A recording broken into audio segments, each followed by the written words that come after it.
Okay, good morning ladies and gentlemen. You're welcome to the Ryanair Q3 results presentation. I'm Michael O'Leary, I'm the Group CEO, and I'm joined this morning by Neil Sorlin, our Group CFO. Good morning. You'll have seen the strong Q3 numbers we published this morning on the Ryanair.com website. We reported a Q3 net profit of 88 million, up from a Q3 loss in the prior year. We'll take that as read and we're going to run straight through the slide presentation, which we'll move to now. So, as you will see, Ryanair remains Europe's favourite airline group. We have the lowest costs, we have the lowest fares of any airline operating across Europe. We're number one for traffic, 154 million guests, up 8%. Number one for coverage. Lower growth is driving slightly higher fares both this winter, and we think that trend will continue into the summer of 2020. EU airline failures and sales reorganisations are accelerating. We've seen that trend over the winter period. Ryanair is proud to be Europe's greenest, cleanest airline, and we're about to invest upwards of 20 billion in a fleet of new Boeing aircraft, which will significantly increase the amount of passengers we carry per flight while reducing fuel consumption. Ryanair is and remains the lowest cost operator in Europe, and we will be the structural winner. This slide is familiar to everybody. It sets out our 82 bases, 241 airports, and I would draw your attention that in summer 2020 we have new routes in Katowice in Poland, Zadar in Croatia, a new country in Armenia, and in total we'll open 111 new routes this summer. We'll continue and commit ourselves to offering Europe's lowest airfares, which is why other airlines, our competitors, can't compete with Ryanair's prices. Nor can they compete with our costs. Other airlines claim to have lower costs on some RASM or CASM basis. It's simply not true. If you look and compare us on a unit cost basis, per passenger excluding fuel, we beat everybody. We're significantly cheaper, for example, than EasyJet on airport and handling costs, about 1/3 of their costs. And in aircraft ownership, we're significantly cheaper than Wizz. In total, however, our unit costs ex-fuel are more than 34% lower than our nearest competitor, which enables Ryanair to continue to grow, offering lower fares than any other airline and sustaining those low fares. Neil, the results. Yes, Q3 showed a strong performance. Guests were up 6% to 36 million customers. Revenue per passenger performed strongly at 13% improvement. Thanks to strong close-in bookings on Christmas and the New Year, we saw a 9% increase in average fare, and priority boarding and reserved seating continued to drive a strong performance in our ancillary revenues, which were up 21%. Unit costs, despite the fact that we haven't got any MAXs in our fleet, were only up 1% in the quarter, and as Michael already said, we recorded a profit of 88 million in the quarter, which compares to a loss of 56 million in the prior year. Interestingly, our earnings per share is tracking ahead of that thanks to the buybacks that we've been doing over the past year. In terms of current developments, so clearly the MAX 200s are delayed. Boeing themselves are saying that the return to service, they expect the grounded MAX to return to service in June. The certification of the MAX 200s is run at least 2 months beyond that, so frankly we're too busy in July and August, so we've now cut back our summer 2020 schedule, taking out the 10 MAX aircraft we had hoped to receive, and therefore our growth next year will be slightly lower, but that should help the underlying airfare proposition this summer. Our cost leadership is being maintained, as Neil has said, despite the fact that we don't have 55 MAX aircraft in this winter's fleet. We're still seeing tremendous unit cost discipline, up only 1%. We believe the slower capacity growth by Ryanair and our competitors and higher fuel will continue to drive consolidation. We've seen that this winter with the failure of Thomas Cook and Adria, among others.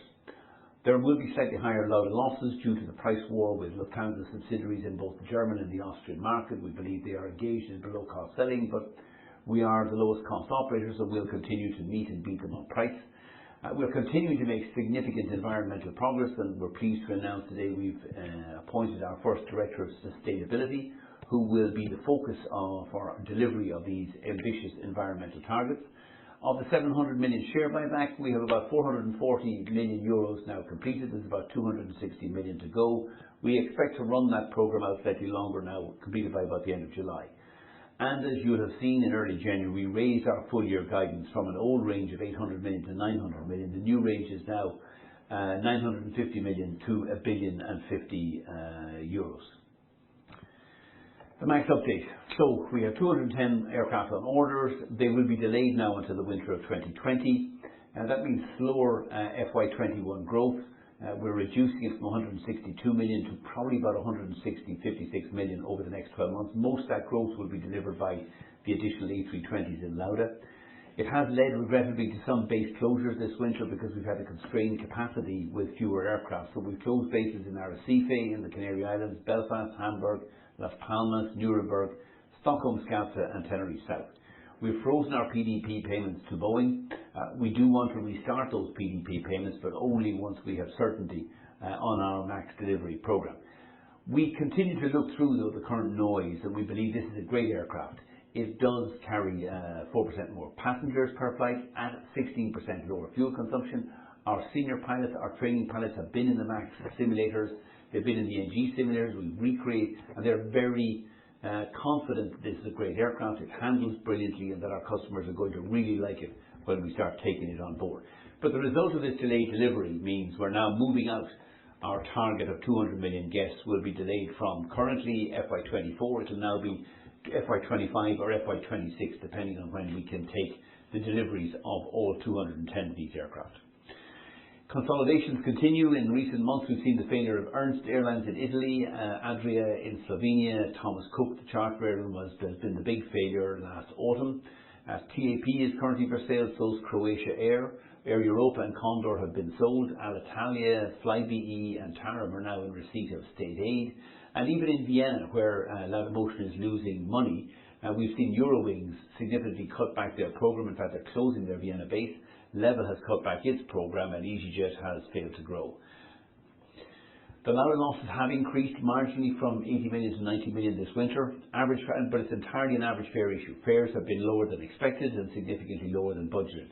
That's because it's engaged in a price war with Lufthansa subsidiaries in both Germany and Austria, who are engaged in below-cost selling, and both Eurowings and Austrian Airways are losing money themselves. This year, Lauda will carry about 6.5 million guests. We expect that to grow in the next 12 months to about 10 million guests. This summer, the fleet will rise from 23 to 36 aircraft, with most of that growth taking place in Vienna, the main base in Vienna. We'll also open a fifth base in Zadar this summer. And as a result of those investments for the longer term, losses will grow from 80 million to about 90 million euros this year. The management team of Lauda are engaged in a line-by-line detailed cost review and are continuing to roll out cost reduction measures through this winter and we believe into next summer. In terms of our environmental proposition, we are the first EU airline to publish our monthly CO2 emissions. We've now appointed Thomas Fowler as the Director of Sustainability. He will be charged with delivering the very ambitious targets that we've set out in our environmental statement. We are already one of Europe's greenest airlines. Passengers switching to Ryanair from high-fare legacy European airlines can reduce their emissions by up to 50%. We're not content with that. We have a plan to cut our emissions further by another 10% over the next decade, and much of that will be delivered by the Boeing MAX aircraft deliveries. We've committed ourselves to being plastic-free in 5 years' time. We're ahead of target now. We're up to 60% plastic-free, both in head office and on board. We're raising the voluntary carbon offset.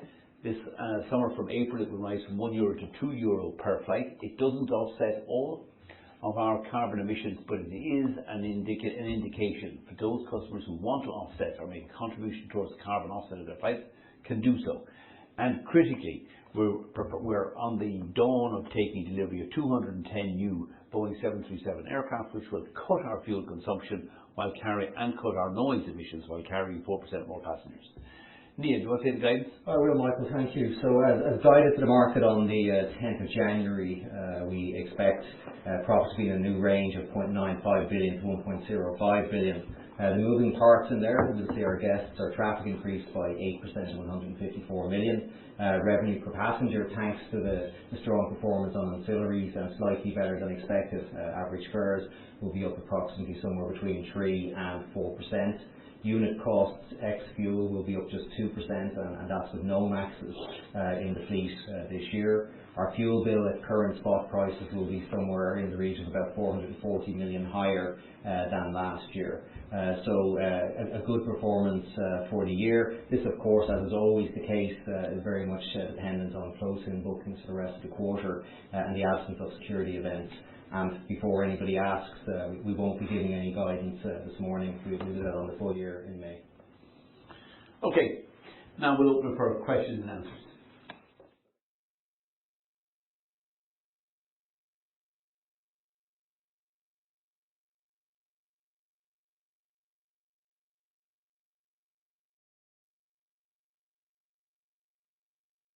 Revenue per passenger was up 13% in Q3. Why? We had stronger close-in bookings over the Christmas and New Year holiday period at higher than expected airfares. Average fares in the third quarter were up 9%. That was supplemented by a very strong performance on ancillary revenues, which were up 21%, largely as a result of the success of our priority boarding and assigned seating services. Will the ancillary performance continue in Q4? We expect them to continue to perform well, but they won't be growing as fast as they were in prior quarters. We've now annualised the bag policy that we brought in November 18, that annualised in November, but we would anticipate that we'll continue to grow ahead of traffic growth. We're working now hard with our labs on the likes of personalisation, increasing conversion and revenue.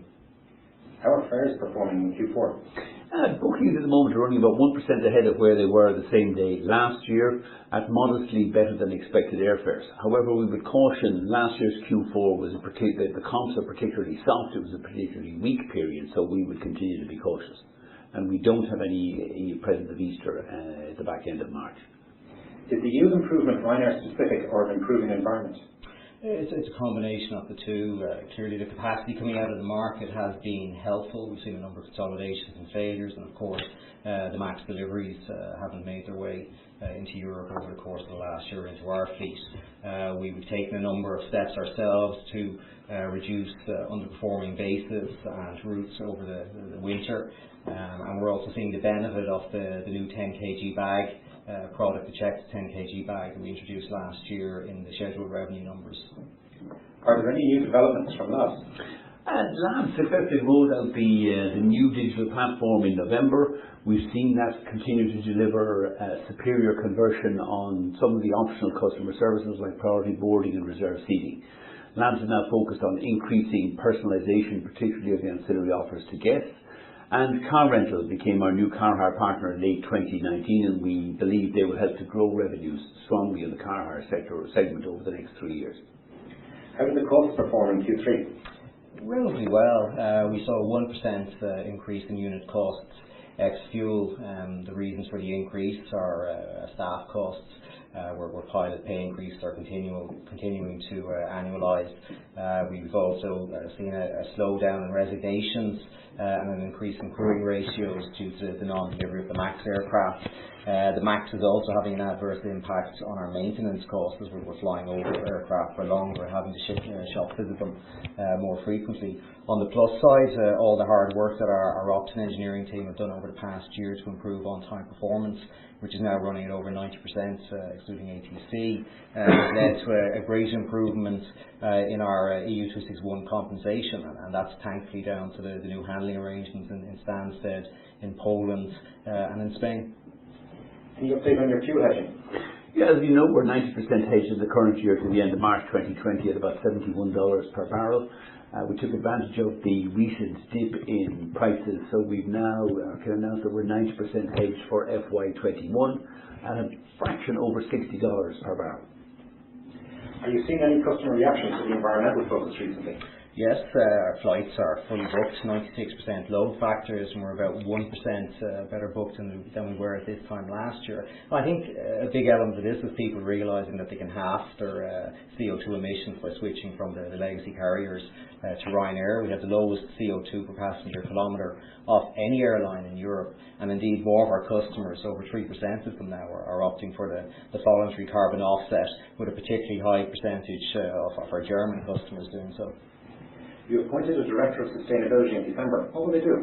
Yeah, his primary task, immediate task, is going to be improving fuel efficiency and to develop lead our project to develop sustainable aviation fuel supplies into the future. He's also charged on a monthly basis with reporting on our ambitious emissions and green initiatives that we set out in our 2019 environmental policy document, which has the full support of the board of Ryanair Holdings plc. Is there any update on the environmental taxes? Well, the French tax has already come in January. The German with APD, which is an 80% increase, comes in April of this year.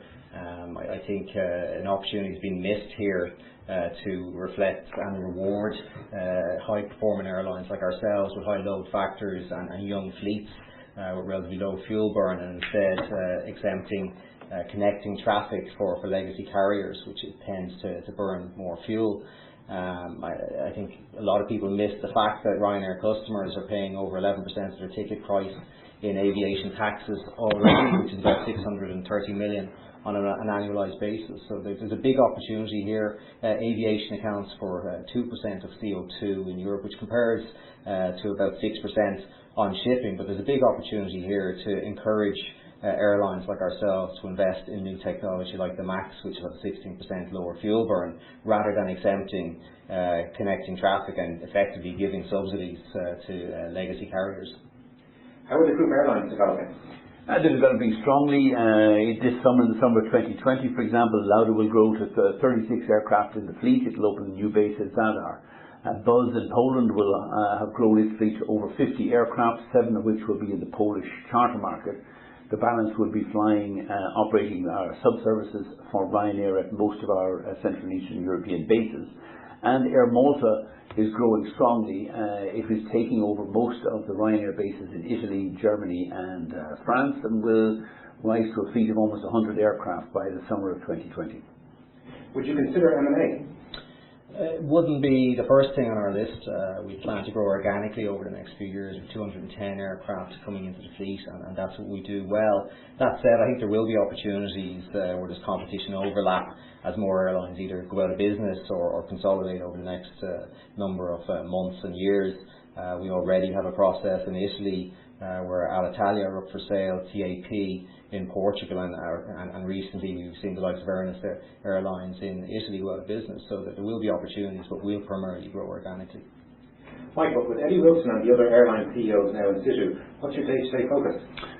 Principally my focus is 4 key areas. 1, management development, getting the new airline management teams in place and working well. 2, driving cost efficiencies and really charging up the group with delivering on cost-cutting initiatives. The timing and delivery of the MAX aircraft and the Boeing relationship, recently back from Chicago where we met the new team in Boeing, and fourthly, capital allocation going forward. Where should the aircraft and the capital best be invested? Who can deliver us at the lowest cost lift and the most efficient prices? Is there any update on the MAX aircraft? Well, it looks now as if it will be the middle of the year before the MAX returns to service, which for us sadly means we won't see any MAXes in our fleet this summer. We're looking at least September or October before we take delivery of the first aircraft, which means we're looking at a 2% increase in traffic this year, which will be delivered primarily from our Airbus fleet. Boeing have closed the 737 MAX production line. Will this impact your long-term growth? I mean, we can delay it. There's 2 issues here. Firstly, when will we're now running 12 months behind the original delivery schedule. We had hoped to have 55 aircraft in the fleet for the summer of 2020. We'll have none. I think what's likely is that then we'll push out that delivery profile with Boeing by at least 12 months. So we would hope to get 55 aircraft in for the summer 21 schedule, 22, 23 and 24. At best, that means we will have to kind of roll forward our plan to reach 200 million passengers per year, was probably going to be delayed at least 12 months, possibly 24. So we'll now move out to either FY 25 or FY 26. You closed some bases this year due to the MAX delay. Is there a risk of more closures? Look, it can never be ruled out. How quickly can you take MAX deliveries when the aircraft is ungrounded? Well, we can take them reasonably quickly because we're one of the few airlines that has its own Boeing MAX simulators. But the challenge for us, we've never taken more than 8 aircraft in a month before. That's really as many aircraft as we would want to take. And so I think our cap would be taking 8 deliveries a month and no more than 50 aircraft in time for the next summer peak. So I think it's reasonable. We're working on a plan now, 50 aircraft for summer 21, 50 for summer 22 and thereafter. How are the talks with Boeing going? They're going well. As I said, we've been to Chicago to meet the new management team. Our focus and theirs is to get the Boeing MAX back into service as quickly as possible, hopefully by the end of June this year. Then to certify the MAX 200s, which are the stretch versions that we take delivery of. and we would hope to take the first deliveries of those in September or October of this year. That is more than sufficient time for us to take 50 aircraft for the summer of 2021. We are having discussions then with Boeing both on the pricing of those aircraft and also on Boeing reimbursing Ryanair our costs and losses for these delayed deliveries, and those discussions continue, but they can't really be finalised until we have a revised delivery schedule that's real and credible because the aircraft are back flying. Neil, what is the impact of IFRS 16 lease accounting standard on your balance sheet at Q3? It was very modest for Ryanair. Only 6% of our fleet is leased at this point in time. So the impact at the end of the quarter was 230 million increase to our net debt. In fact, our net debt, having taken the impact of IFRS 16 and 370 million euros with the share buybacks, was just 700 million at the end of the quarter. What is your CapEx guidance for FY20 and FY21? It's very difficult to be certain on the CapEx guidance at the moment until we have a certain, or some degree of some confidence or certainty over the MAX delivery programme. Clearly we have postponed all PDP payments because of the delays. Clearly those PDP payments will restart once we have a schedule of deliveries, which we hope will start as early as September or October of this year, and then we'll update the market with at that point in time with an up-to-date view or outlook on our CapEx for the next number of years. Yeah, I think that's fair. We're probably going to be into peak CapEx over the next 12 to 18 months, but we'll give you more colour on that in May. How is the buyback progressing? It's going well. We're about 440 million euro through the buyback at this point in time.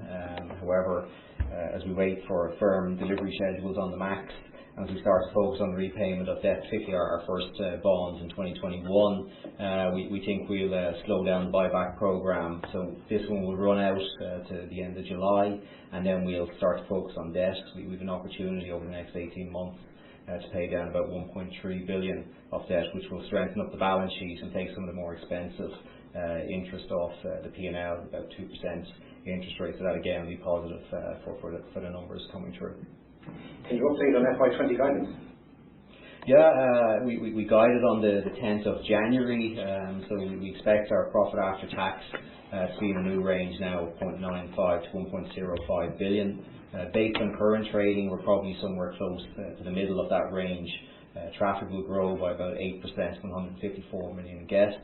Our fuel bill will be up about 440 million on a full year basis. Unit costs ex fuel will be up just 2%, despite the fact that we haven't taken delivery of any MAXs yet.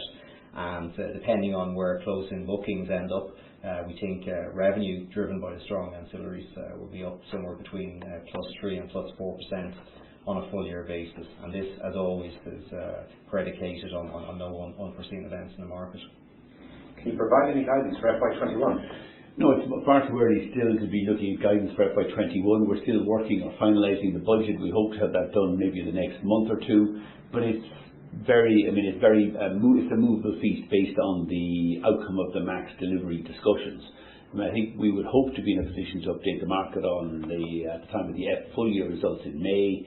But again, it will be heavily driven by the date on when we take delivery of the MAX aircraft and how many MAX aircraft we can take over the next financial year to March 2021. Yeah. Michael, Neil, thank you. Thank you. Welcome.